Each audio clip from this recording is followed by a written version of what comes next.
I want to begin in Kinston, and it's springtime when I begin, which is appropriate. It's June, not March, but that'll be kind of a fun thing to begin with. And although I'm talking about springtime, I'm not really talking about your backyard, so let's just keep that in mind too. But I want to introduce my talk. It's in defense of the nation, Syphilis, North Carolina's girl problem in World War I.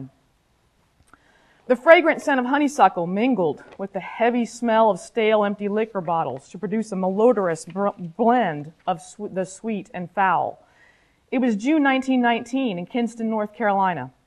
Federal prohibition recognized the sale of liquor as illegal, even in this small southern tobacco town. But these bottles, once secretly stowed in pianos and other unlikely hiding places, now flaunted themselves in the streets. Special Agent X, I call him that because he provides no further identification in his official report. Special Agent X carefully sidestepped the debris on Shine Street, aptly named because it was the heart of the red light district. He was not looking for bootleggers, but for the pimps, johns, and whores that had given these notorious blocks its reputation. Already, he had found taxi drivers and other city chauffeurs who had offered him transportation and a female companion. Agent X had refused. Tonight, he was following a John. He's not following John, he's following a John, and not a prostitute. And it just so happened that this John, who had just entered a notorious brothel called Flummy Gullies on Shine Street, was the biggest catch of all. Agent X was following the chief of police. For the moment, this chief had little to fear. Agent X was not a vice squad officer and had no power to arrest the man. Rather, he was a special agent hired by the Bureau of Venereal Disease, a unit of North Carolina's State Board of Health. Agent X noted the chief's indiscretions and proceeded to write a letter to his supervisor, a physician, recommending the removal of the chief of police and the reorganization of the police department. This is in Kinston, okay, just not very far. Throughout the summer and fall of 1919, he continued his detective work in 27 cities across the state. In July, he visited Durham, High Point, and Farmville. In Greensboro that month, he found conditions bad, hotels immoral, and houses of prostitution existing. Raleigh received his visit several times, and by the end of the summer, he noted conditions improving steadily. In October, he investigated several cities, including Greenville, where prostitution flourished and the police turned a blind eye. Apparently, he found 3 open red lighthouses somewhere in the downtown area. You can try and imagine where that might have been. Usually, the police actively assisted his investigations. He noted that the police chief in Monroe, North Carolina, was an efficient officer, though the judge there usually rendered his verdicts in favor of his lawyer friends. Other judges went easy on the perpetrators. Agent X found that the judge in Greensboro tended toward leniency with women arrested for prostitution. When Agent X first visited in July, he found that the judge merely asked the girls to leave the city. By the agent's second visit in October, the judge had taken the Bureau's recommendation to more heavily punish the women by sending them to a juvenile delinquency reformatory called Samarkand Manor. Why in 1919 did the State Board of Health send agents to spy on police chiefs, observe proceedings in criminal courts, and haunt red light districts in cities throughout North Carolina? The reason involved a mandate by the General Assembly to control venereal disease, particularly the spread of syphilis and gonorrhea. Legislators believed that the threat was greatest near military training camps. Many men who entered the armed forces had venereal disease, and the military had determined that a key to controlling disease in the armed forces was to isolate it in the civilian population. Therefore, authorities targeted the most dangerous and most likely source of infection it could find. Thought to be extremely unpredictable and unruly, this element of the population was most difficult to control in large cities and cotton mill towns, areas that frequently saw challenges to convention. These misfits created enormous problems for the military by encouraging, it was alleged, immoral behavior in the areas surrounding the military training camps. During World War I, the federal and state government of North Carolina together launched a campaign to protect soldiers and potential enlistees from venereal disease by controlling the sexuality and freedom of movement of girls and young women. North Carolina had a girl problem, state authorities and officials insisted. To solve it, they constructed state policies based upon Victorian ideals of morality. In these terms, women fell into only two categories, virgins and fallen women. As a consequence, the State Board of Health characterized girls at North Carolina's only juvenile reformatory for delinquent females, not as wayward juveniles, but as potential prostitutes who required segregation, quarantine, and study to protect potential enlisted men. So there you go. Historians have shown that society attaches social beliefs to venereal disease. Before the 20th century, sexually transmitted diseases were viewed as carnal scourges, representing sin and transgression. Once, society had viewed venereal disease as punishment for sin. But as scientists learned more about bacteriology, the meanings changed. Progressive era reformers viewed venereal disease as a family-based problem that required public solutions. Some reformers saw syphilis and gonorrhea as sexually communicable diseases that required rational and efficient techniques, including education and treatment to control it. It's basically what public health professionals see today. Others argued that the best form of eradication was to reinforce early stigmas associated with sexually transmitted diseases. These reformers hoped that the fear generated by these stigmas would deter men and women from dangerous behavior associated with infection. A disease of disgrace and dishonor, venereal disease became a moral sign of decay that threatened a rigidly moral sexual order. These moral codes prescribed the sanctity of the family and women's inherent role as mothers. The ideal woman was chaste, virginal, and innocent, and the ideal man was family provider. But venereal disease threatened these sentimental ideas of clean and pure husbands and wives by drawing attention to extramarital sex and by disrupting the health and sanctity of the family. Furthermore, venereal disease upended gender roles. A man with venereal disease threatened his family's safety, and an infected woman missed her natural calling as a mother. In this light, public fears and stigmas associated with venereal disease died hard. Now, wait a minute. Okay. Indeed, powerful imagery fed these stigmas. Gonorrhea was a nuisance, but syphilis was a fearsome disease in early 20th century North Carolina. It ravaged the body, the mind, and the soul. One might say it was the Alzheimer's disease of the age. Somebody asked me this weekend about the characteristics of syphilis at the extreme stages, and I said it was like Alzheimer's disease and leprosy together. Consider the following poem written in the 1930s. The myriad chambers of the brain, where thoughts are linked by many a hidden chain. He cleaves the links, and lo, the wreckage flows. Where once was mind, the insane furnace glows. It's that last phrase that's the kicker. Where once was mind, the insane furnace glows. William D. Riley, the regional consultant of the U.S. Public Health Service, read these words to the North Carolina Public Health Association in Winston-Salem on April 18, 1932, a little later than my period of study, but I wanted to just demonstrate to you. He did that to describe the tragic effects of syphilis on the human mentality. Riley reported that the number of cases of syphilis in North Carolina from 1922 to 1932 exceeded the number of cases of every other communicable disease reported, except whooping cough, chickenpox, and measles. He said, syphilis is a treacherous disease. It showed no preference of race and could infect any organ of the body. Syphilis paints the skin every hue of the rainbow, he explained.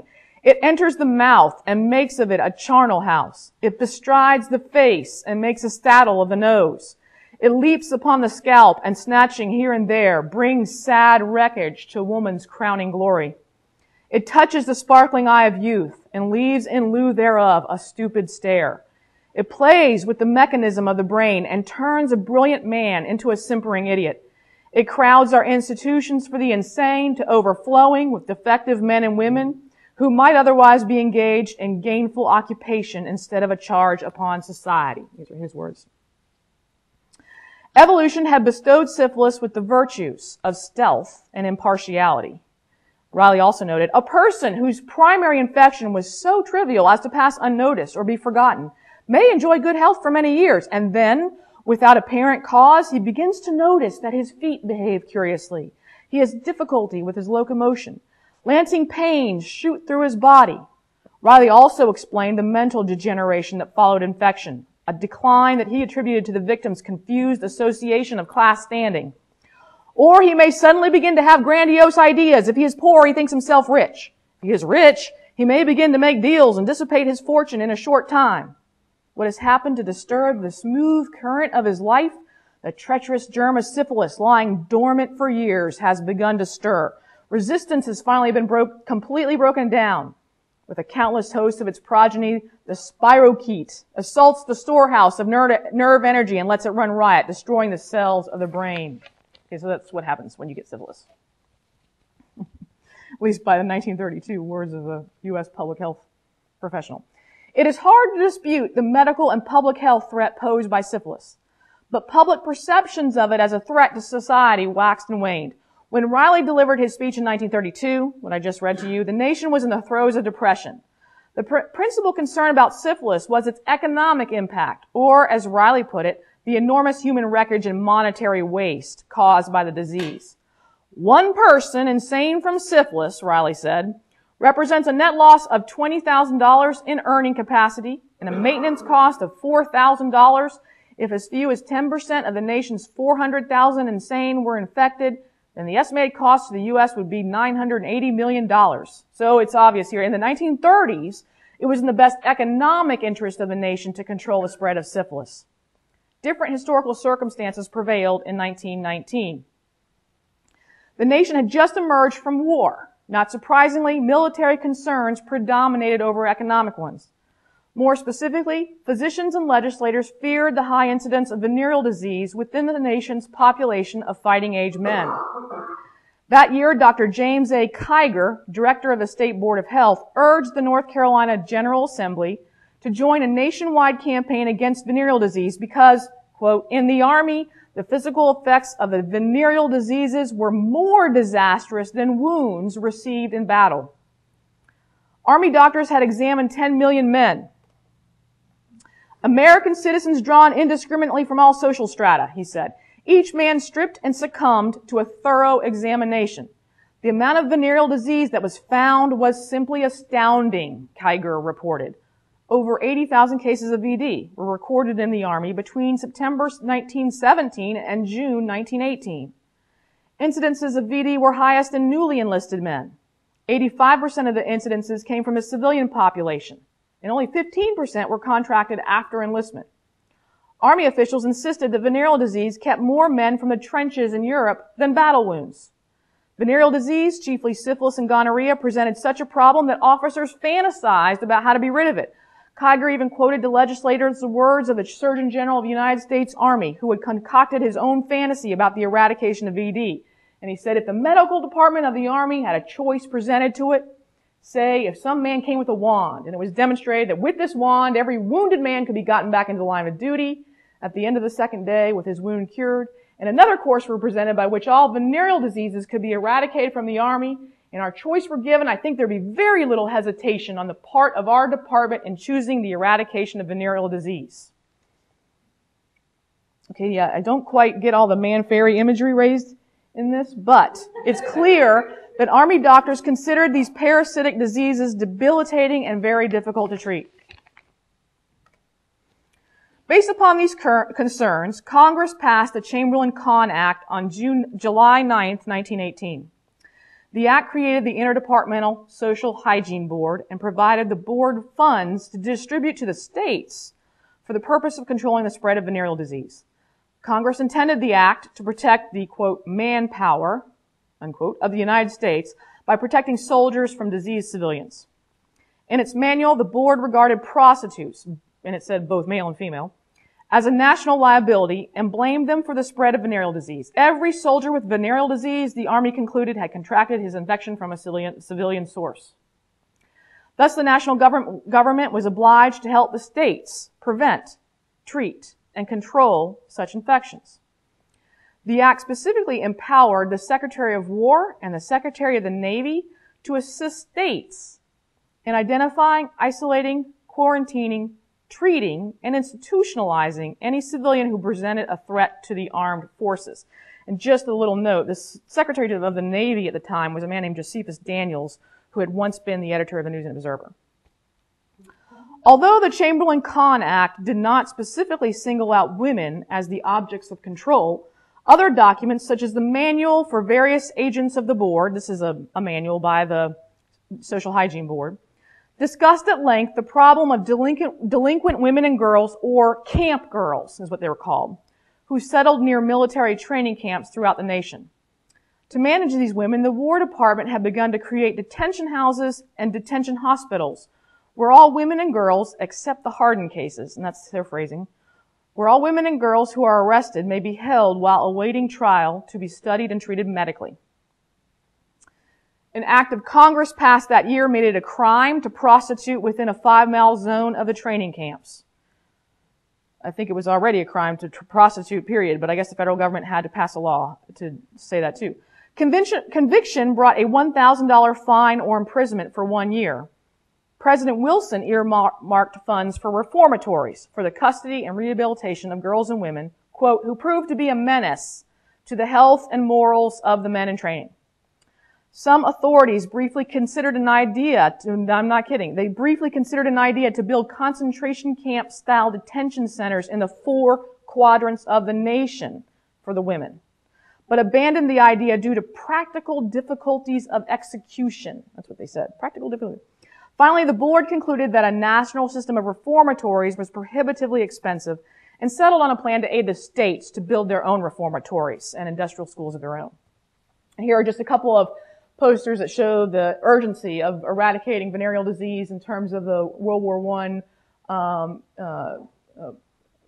I issues.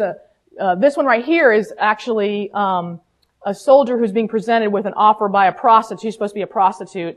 The idea here is steady, buddy. There's a comeback.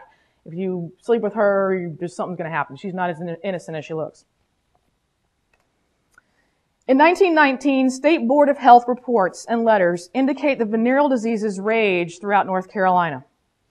The state ranked 10th in a study of cases of VD per 1,000 soldiers enlisted, exceeded only by 7 of its sister states, southern sister states, and Oklahoma and West Virginia. So you see North Carolina here. I mean, look, you can I don't even know this story about Florida and Alabama. It's really crazy up there, but North Carolina's still kind of high. And then you see, there are a whole bunch of other states. I mean, in the study, there are a whole bunch of other states too listed. Of course, there are a whole bunch of other states. But I just kind of went down until I got to some northern states. Tried to show you just how many of the southern states were implicated. Drawing upon federal estimations, Kiger estimated that syphilis infected 5% of a state's population of men ages 20 to 34. He estimated the incidence of gonorrhea at 5 times greater. Though Kiger admitted he had no precise statistics for the incidence of VD in the female population, he estimated the numbers at 1% of the female population, or 2,672 cases. So of course, because women have fewer incidences of VD, then we must target them for our campaign. Prior to the federal legislation, North Carolina cities had handled, begin again, hold on. Transition. Prior to the federal legislation, North Carolina cities had handled venereal disease in city ordinances. Numerous cities had established clinics to handle voluntary treatment of venereal disease. In Asheville, North Carolina, health department physicians offered care and anonymity to anyone who willingly pursued treatment. One prominent physician there, a man named Dr. Carl D. Reynolds, de-emphasized prostitution as the cause, and instead stressed that, quote, any man or woman should be treated not as a criminal, but as one with a disease. Further, he supported sex education, and he supported laws raising the age of consent to 21. In Guilford County, the home of Greensboro, North Carolina, had clinics too. The county also had adopted a morals ordinance that outlawed bawdy houses. The city of Charlotte aggressively fought VD. In March 1918, a few months before the passage of the Chamberlain-Conn Act by Congress, the Charlotte Board of Commissioners had established its own ordinance for the control of venereal disease. This ordinance made it unlawful for one person to expose another to gonorrhea, syphilis, or what they called chancroid infection. It required individuals to seek treatment. It allowed prosecution of any individual who failed to comply with a licensed physician's treatment regimen.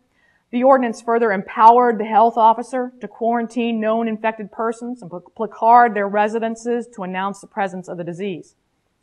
In addition, the ordinance required only licensed druggists to disperse medication.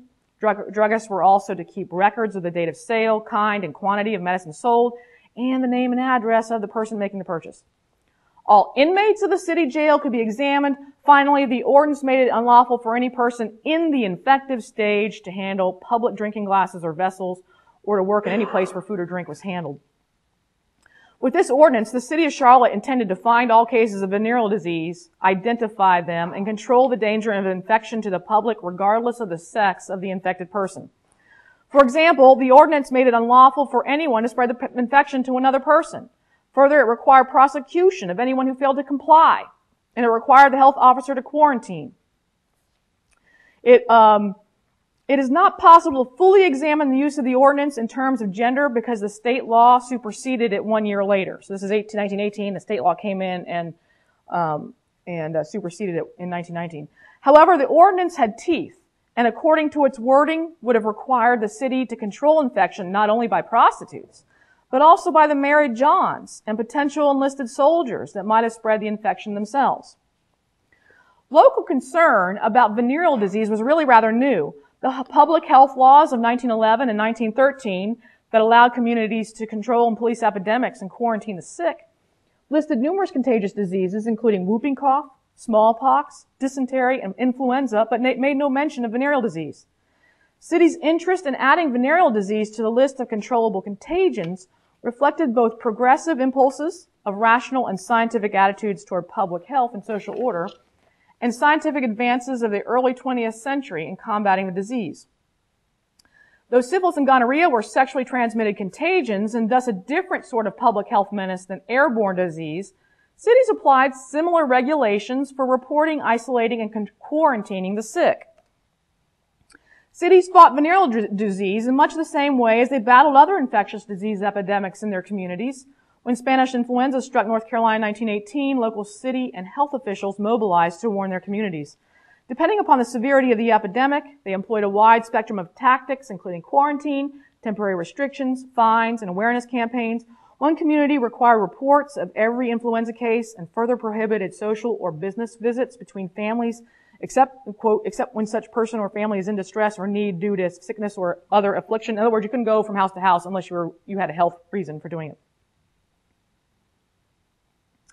The crisis hit some towns so hard that daily operations simply ceased. In Clinton, North Carolina, 5 ladies set up a kitchen in the mayor's office to cook beef soup for the sick. Many people lay in their homes unattended because no one would go near the afflicted. The mayor reported that he had great difficulty finding women to volunteer as nurses. He said they would go to the door with food but would not go in. Help was so short that the mayor himself went out several nights to nurse among the most pitiful cases. He described, "One family of 7 were all down at one time, and not a woman in the community would go in the house. They were practically dying for the lack of fresh air.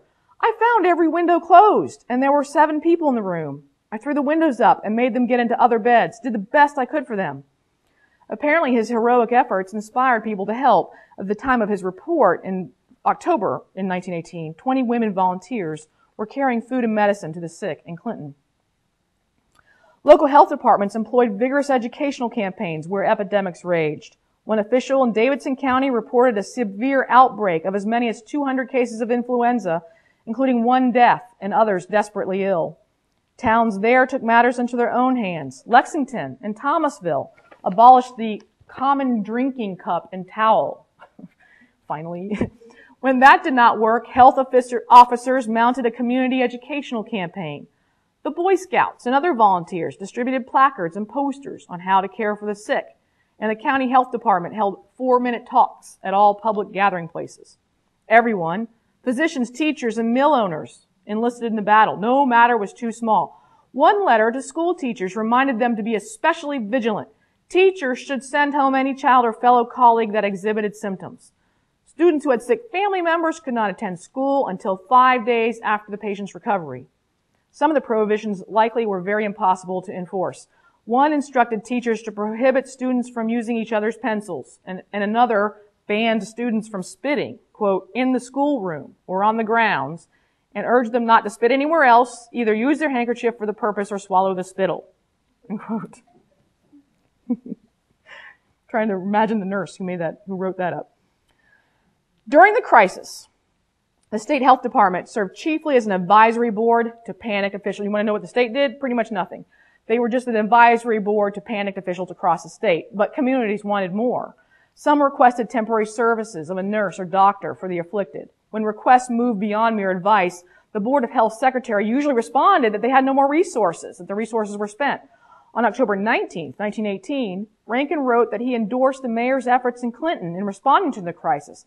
But, he says, it has been most embarrassing to me for the last 2 weeks. Here he's listening to the mayor in Clinton talk about those 7 people who nobody will visit. It has been most embarrassing to me for the last 2 weeks to be so powerless to respond to calls of distress, such as your community made to the state. The epidemic has been so extensive and so intensive as to simply swamp both the medical profession and the nurse profession. We have tried to obtain doctors at almost any price, and I might say the same thing for efforts in attempting to obtain nurses. Rarely have we shut up the office in the evening without leaving on a spot mapped from 15 to 25 unanswered emergency calls for physicians, and from 20 to 30 unanswered emergency calls for nurses. Nonetheless, requests poured in. Upon hearing that someone in Raleigh had offered a large stock of whiskey for treatment of the sick, the Clinton mayor, the same guy, requested an express shipment of at least 5 gallons for distribution in his city. When he learned that the stock was depleted, he wrote back to say that he was not much of a whiskey advocate anyway. How one might expect to secure such a vast amount of whiskey in a prohibition state remains an enigma. But the pertinent point here is that communities, while deficient in resources, possess considerable autonomy in their battles against contagious diseases. While they often requested advice, they constructed their own defenses as the crisis unfolded in their communities. State law provided a minimum of oversight, but it largely affirmed the authority and autonomy of local officials. What is interesting is that some of the larger communities, including Asheville and Charlotte, approached the control of venereal disease in a more or less non-gendered manner. While some authorities noted that prostitutes required control, they argued that the criminalization of prostitution was beside the point. Instead, they prioritized a system of rational reporting, isolating and treating contagious diseases to protect the public health. This local approach did not suit the U.S. Armed Forces. While cities pursued VD control, as they did most other communicable epidemics that threatened men, women, and children alike, the military viewed syphilis chiefly as a threat to the fitness of soldiers. In this picture you see, this is an ad for a film called Fit to Win. It was first called Fit to Fight, and they changed it to Fit to Win. And it was about the whole issue of protecting soldiers from venereal disease. And so you have to imagine then it's this guy that we have to protect from the prostitutes. You know, it's this guy. But it's this film that was part of the big public health campaign. The Army began its campaign just 11 days after the U.S. declaration of war. And then on April 17, 1917, the War Department established the Commission on Training Camp Activities, a board basically, to take charge of soldiers' recreation and to control the red light districts that sprouted around military training camps. The Commission's widely distributed pamphlet, Keeping Fit to Fight, encouraged soldiers to remain chaste for the preservation of their manhood and virility. The brochure also pitched the horrific effects of gonorrhea and syphilis in excruciatingly graphic detail, not only to the soldier, but to his family at home, and stressed the threat of disease to military efficiency. One social hygienist used the analogy of prostitutes as worse than the enemy.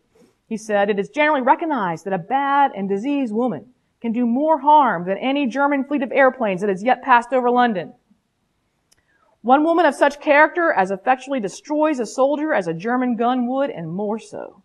A German gun might do much more harm to men in front of it, but it would not leave the wounded as a menace to his associates, as is a man who suffers from social diseases." This campaign continued throughout the war and beyond. After the war, the U.S. Armed Forces persisted in its efforts to define venereal disease as a prostitution problem. In North Carolina, it enlisted the state to usurp the community's local boards of health. In 1919, the state of North Carolina passed legislation that rescinded some of the control of local boards of health. Legislators and Board of Health officers used city ordinances as models, but also vetted the bills through the federal Interdepartmental Social Hygiene Board created by that Chamberlain-Kahn Act in Congress. In fact, some legislation was standardized by the Interdepartmental Social Hygiene Board itself. The board consisted of the secretaries of the Navy, Army, and Treasury, and it also consisted of the Surgeon Generals of the Navy, Army, and the United States Public Health Service. If the occupation of the board members is any indication, then clearly military priorities predominated. It was uniformed officers in distant halls, not local progressive reformers, that bore the greatest influence in drafting North Carolina's state venereal disease legislation. A full-page ad, and you don't have to read this, I just want to show you that it is a full-page ad. A full-page ad in the Raleigh News and Observer evidenced the alliance between the State Board of Health in Raleigh and the United States Public Health Service in Washington, D.C. The ad warned North Carolina readers to prepare for an assault on peacetime prostitution. It said, "Your whole community will be at the station when the boys come marching home," the ad cautioned. "Are you making sure that the profiteers of vice are not planning to take advantage of the days of festivity to dishonor them before they get settled again in their normal ways of life?" The threat required more than police enforcement against red light districts. The state must pass legislation to eliminate the vice. Diseased prostitutes are the most dangerous carriers, the ad warns right down here. They must be quarantined and the community safeguarded against their return as prostitutes. First, by means of permanent segregation of the feeble-minded, and second, by medical treatment and industrial education for the others. Ideally, state hospitals and reformatories for women and girls would serve the purpose of permanent segregation. Unlike the ordinances previously passed by local boards of health, nothing in the ad mentioned anything about quarantine or treatment of the pimps and johns.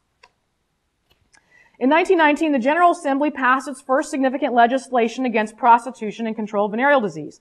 The 4 acts that composed the legislation directly targeted if you look at this, look at how much the issue of prostitution, when I spelled it right, sorry, how much the issue of prostitution appears in this legislation.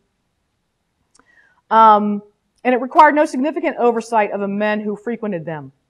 The first act, which was actually drawn from Guilford County, prohibited bawdy houses throughout the entire state. The second act made it unlawful for any person to aid or abet prostitution. The third act allowed for the state to quarantine prostitutes and to placard their homes at the discretion of the health officer. The law required the treatment of prostitutes at county expense to make them non-infectious. One enigmatic provision allowed the Board of Health to employ 3 plainclothes men, such as Special Agent X earlier, to find and deal with prostitutes. I don't know exactly, that's what it said, find and deal with. Finally, the fourth act required physicians and druggists to report all incidences of venereal diseases and all drug sales intended for treating afflictions. This was like the Charlotte Ordinance that we saw earlier. But unlike the Charlotte Ordinance, there were significant modifications that specified that prostitutes and prostitution was the key focus of control and investigation. Later, the Board of Health suggested examination of all pimps and sex offenders arrested by the police, but it remained clear that the thrust of the law was aimed at women and girls. The campaign against prostitutes, one historian has argued, quote, betrayed an underlying hostility towards women, especially those of the working class, unquote. Reformers identified the charity girl, that's what she was called then, the charity girl, as a greater problem than the hardened prostitute. In fact, this girl problem, in the title, was especially insidious because it potentially included women of middle-class backgrounds. Could be any woman. The flapper, a popular stereotype that depicted young girls as promiscuous, rebellious, and sexual, was especially dangerous. Only a fine line of behavior separated the middle-class flappers from the working-class charity girls. According to historian Kathy Pice, charity girls were women who would not accept money in their sexual encounters with men, called charity girls. Charity girls usually came from the working class, but because reformers feared that middle-class girls were so capricious in their behavior, it only took 1 or 2 reckless nights for a flapper to become a charity girl. In reformers' eyes, the route from charity girl to hardened prostitute was a short one. Thus, women had to be carefully monitored so as to control their promiscuous inclinations. Involuntary detention, quarantine, medical examination, arrest were common ways for social hygiene reformers to control suspect women. The moral double standard operated with impunity. Laws and health regulations did not establish such punishments for men who defy the sexual codes. Now, There was one state officer frustrated, he was really frustrated by this one-sided plan. His name was Dr. Millard Knowlton. Knowlton. He's not it. The new chief, as his title was, of the Board of Venereal Disease. Board of Venereal Disease was a subcategory of the State Board of Health. Knowlton was of a rational mind and knew that an effective quarantine policy required immediate and thorough action regardless of a person's sex or identity. Quarantine enforcement was critical to control any epidemic. In October 1919, Knowlton advised a Kinston health officer to arrest and quarantine anyone, male or female, who refused treatment for the disease. The local officer refused Knowlton's order and complained to Knowlton's superiors at the State Board of Health. For some reason, the Kinston officer hesitated to arrest and embarrass anyone of prominence. The physicians on the State Board of Health advised the Kinston health officer just to ignore Knowlton's directive. Next, the State Board of Health acted to protect the identity of prominent men afflicted with venereal diseases. In December 1919, board members met to suggest further rules and regulations to protect the identity of patients. The rules required that anyone, male or female, seek treatment if they suspected an infection. However, the board recommended privacy and specifically indicated for any man who discontinued treatment. Authorities were to take, quote, to take such other steps as may be deemed necessary to properly safeguard the rights of the patient and at the same time adequately protect the public health, but only at the discretion of the local public health officer. So the local public health officer had a lot of discretion here in whether or not somebody of prominence was identified. The board further indicated that all reports of venereal disease should be regarded as confidential instead of reporting it in a big public report, and records should be closed to public inspection. At a physician's discretion, reports of disease should be kept by number rather than the name of the patient. The board would make every reasonable effort consistent with the protection of the public health to keep secret the identity of persons affected by venereal disease control measures. By law, then, alleged prostitutes who refused treatment were to be publicly embarrassed with 7 by 11 yellow placards on their doors, bearing their names and type of infection. But prominent men who refused treatment might seek anonymity at the discretion of a local health officer. By today's standards, it would be hard to fault anyone who refused treatment for syphilis in 1919. I know I would. The oft-quoted phrase, if the disease doesn't kill you, then the cure surely will, fittingly describes the conditions of treatment at that time. Standard technique included some combination of injection, topical application, and intravenous application of arsenic and the heavy metals mercury and bismuth. Physicians fully recognized the danger in such treatments. It is a well-known fact, stated a 1931 report of a State Venereal Disease Advisory Committee, quote, that no drug used in the treatment of syphilis is absolutely safe. No drug is absolutely safe. In fact, reports advise very careful examination and diagnosis of patients because in some cases, intensive treatment, one physician warned, would be tantamount to malpractice. For a patient with advanced heart disease, he warned, the results of too intensive treatment may be disastrous. But these drugs were a physician's only option. Arsenic-based drugs effectively killed most of the parasitic organisms, but unless combined with mercury or bismuth, it could not eradicate the disease or, quote, build the resistance of the tissues. The State Board of Health warned that the initial doses of arsenic should be small and administered, in italics, slowly, to, quote, obviate probable severe therapeutic shocks. Physicians were to inject arsenic-based drugs, but take care not to agitate the solutions. Any vigorous shaking could oxidize the solution, thus rendering it toxic. At the first symptoms of arsenic poisoning, the board warned, treatment must end. More recommendations followed for the physician faced with such an unfortunate patient. So in other words, I mean, the warnings here, every time they talked about treatment, it was accompanied with all of these horrible, horrible indications. State physicians did not recommend the administration of mercury by mouth. Doctors might administer insoluble mercury intravenously, but this treatment was, according to the state health records, painful, cannot be controlled, and its action is uncertain and may even be dangerous. Soluble mercury was safer, but daily rubbing of mercury on the skin was preferable.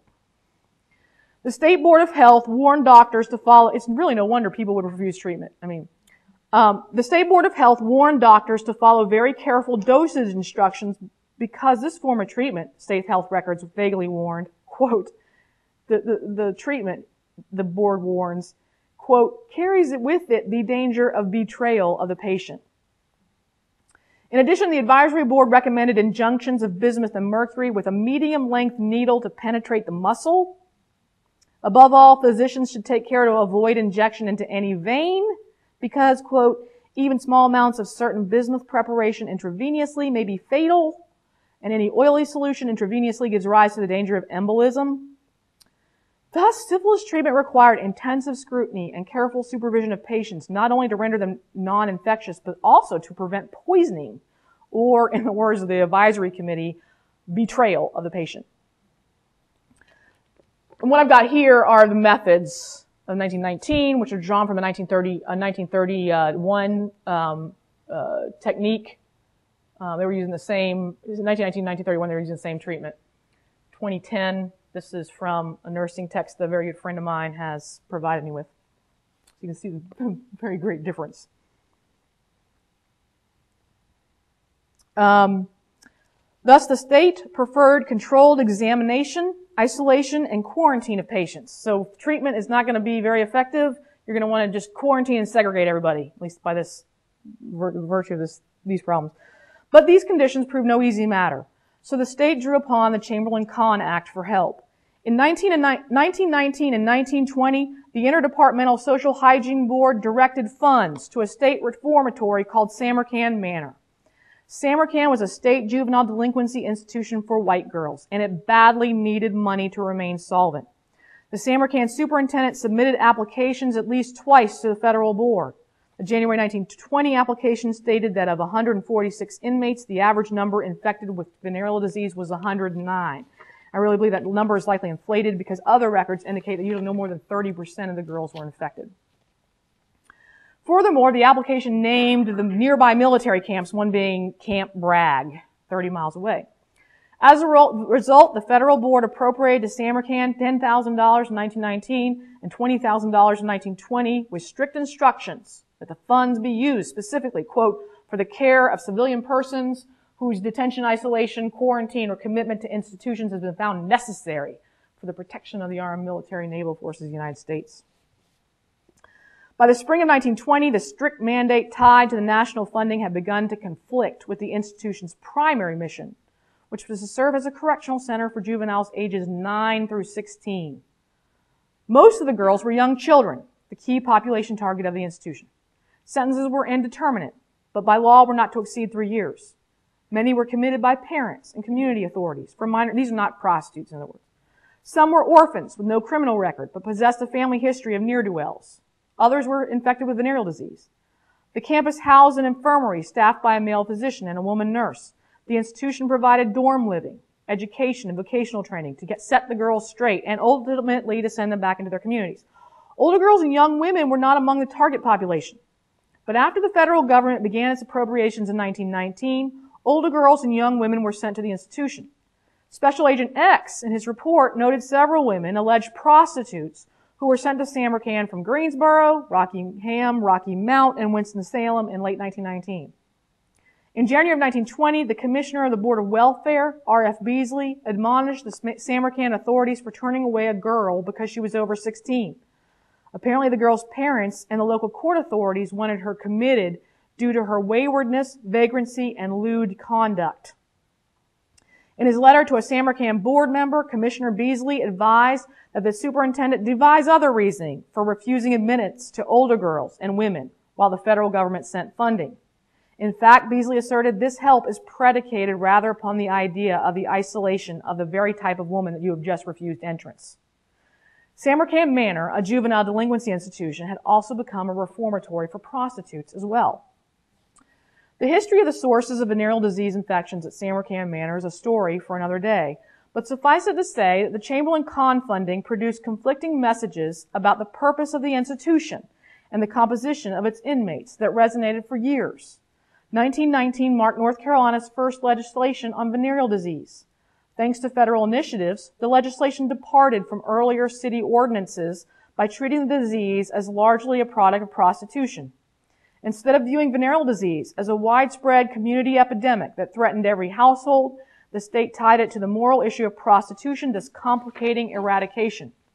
Furthermore, the gender-biased laws that provided anonymity for male patients contributed to perceptions that sexualized girls and young women and linked their deviant behavior, however benign, to prostitution and disease. For these reasons, Special Agent X and his plainclothes comrades concealed themselves in the shadows as they monitored sexual deviancy in the red light districts of North Carolina. Thank you.